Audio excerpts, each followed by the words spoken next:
I know Marcus Johnson was well before your time. Just what has he meant to the game, in your opinion? Yeah, no, I wish I had more memories, or I was, I guess, one of those few times you wish you were older, right?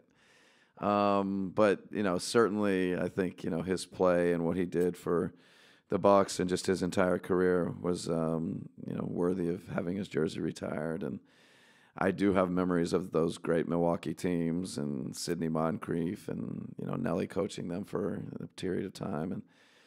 And I think the way he's treated me since I've arrived, and just the human being and the kindness and the character from the day he sat down in my office this summer, just it comes across in a big time way. So very happy for him. I think it's a great honor. I think the organization's doing the right thing. Do you expect to have Giannis available today? Yeah, I think the latest update just a few minutes ago, I think the work on the court has gone well, and I think we're expecting him to play.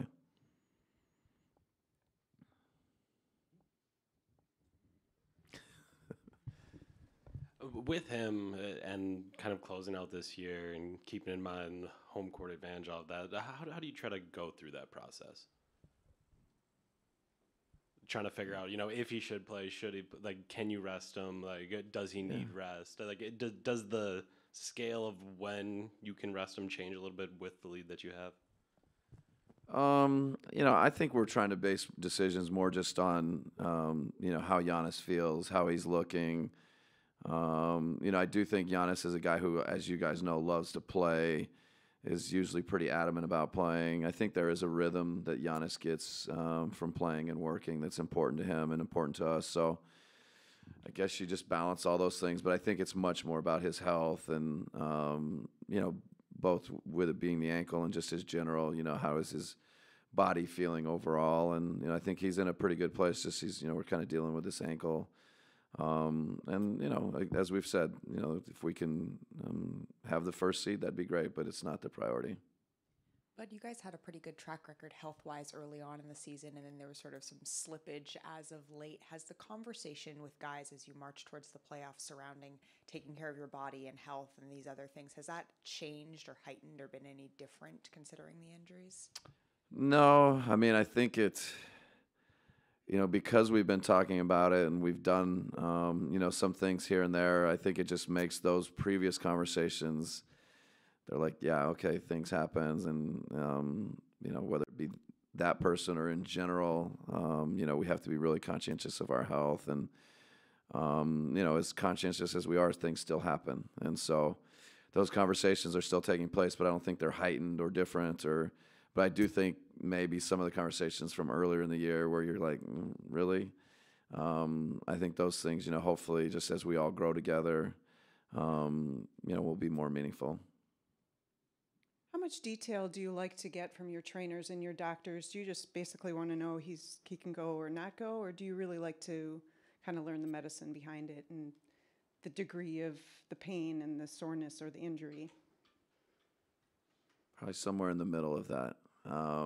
I definitely think try and be really, really respectful of their work and their expertise, and could never cram in a medical degree in between games or something like that. But I think to have just as much knowledge as possible. Some injuries are I think there's back and forth about how many minutes or what is, what can he do and different things like that. And so, the more I know and the more they know about what I expect and need, I would say we have great conversations, but I'm not, certainly giving my opinion about what it is or, those medical type things, but the more information, the better for me.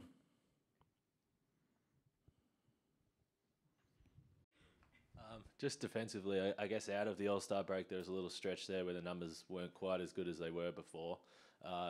They had a really good performance against Miami the other night. How much do you place that on George Hill looking like himself again? Because I know that second unit, when he's been in charge, has been really dominant defensively, I guess. I haven't thought that much about it. Certainly, him healthy and him able to play more and just what he brings to the game defensively. I think we all see it. It sounds, the numbers maybe see it too. And I think, he's going to be really important for us to, keep him healthy and keep hopefully maybe incrementally moving him up a little bit. And I think, the more aggressive he is offensively, the more confidence he is. I think he's got a good way with his teammates. I think when he plays well, I think they feed off of that. Going back to Marcus, obviously you're busy during halftime, so you're not going to be there for the ceremony, but are you going to seek him out beforehand? Are you going to talk to him, or have you already talked to him, and what are you going to say to him? I don't anticipate coming out, at halftime, and I haven't had a chance to visit with him. And if I do visit with him, I'll probably start with a congratulations, and after that, who knows? I'm not a man of many words, so I won't share what the few I will with you either.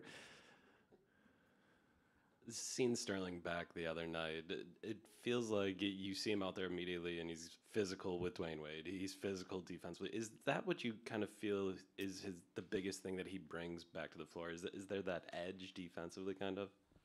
Yeah, I mean that the physicality, edge. I oftentimes use there's a toughness that Sterling has. So whatever adjective you want to use, I think he brings that, and I think he takes pride in it. And I think the great thing is he's I think embraced that we want to be great defensively without fouling, and can we still bring a toughness? Can we still bring an edge? Can we still bring a physicality? Without fouling, and that's sounds simplistic or easy, but it's really tough, and I think he's done a good job of walking that line, and we certainly need that, and I think it's one of the things we've been talking about as a group. That as a group we need that, and so when you have a guy that's maybe his calling card, it certainly helps to have him. Obviously, when Pau got here, the expectation wasn't that he'd get hurt and that he'd be dealing with the left ankle. How do you try to continue to assimilate him into the team and build that chemistry, even if he's not going to be on the court?